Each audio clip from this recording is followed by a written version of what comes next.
அனைவருக்கும் வணக்கம். தினம் ஒரு சிந்தனையில் இன்றைக்கி பணம் சம்பாதிப்பது மட்டுமே சாதனை என நினைப்பது ஒரு வகையான மனநோய். நம்ம வாழ்க்கையில் பணம் அப்படிங்கிறது ரொம்ப தவிர்க்க முடியாத ஒரு விஷயம். இந்த பணம் இருந்தால் மட்டும்தான் நம்மளுடைய தேவைகளையும் நம்மளுடைய ஆசைகளையும் நம்மளுடைய கனவுகளையும் நம்மளுடைய லட்சியங்களையும் நிறைவேற்ற முடியும். அப்போது எல்லா மனிதர்களுமே பணம் சம்பாதிப்பதில் தான் எல்லாருமே குறியாக இருக்கிறாங்க.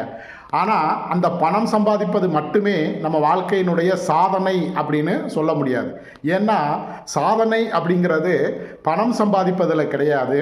அதை தாண்டி நாம் ஒரு நல்ல காரியம் செய்கிறது அல்லது இந்த சமூகத்திற்கு இந்த நாட்டிற்கு ஏதாவது ஒரு பயனுள்ள வகையில் சில செயல்களை செய்கிறது தான் நம்ம சாதனையாக எடுத்துக்கணும். ஆனால் சில பேர் என்ன நினைப்பாங்க அப்படின்னா, நாம் நிறைய பணம் சம்பாதிச்சோம் அப்படின்னா அது ஒரு பெரிய சாதனை, அல்லது மற்றவங்க நிறைய பணம் சம்பாதிச்சிருக்காங்க அது ஒரு சாதனை அப்படின்னு நினைப்பாங்க.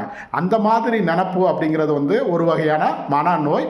பணம் முக்கியம்தான், ஆனால் பணம் சம்பாதிப்பது மட்டுமே சாதனை என நினைப்பது மிகப்பெரிய மனநோய். அத்தகைய மனநோயிலிருந்து நாம் விடுபடுவோம். நன்றி.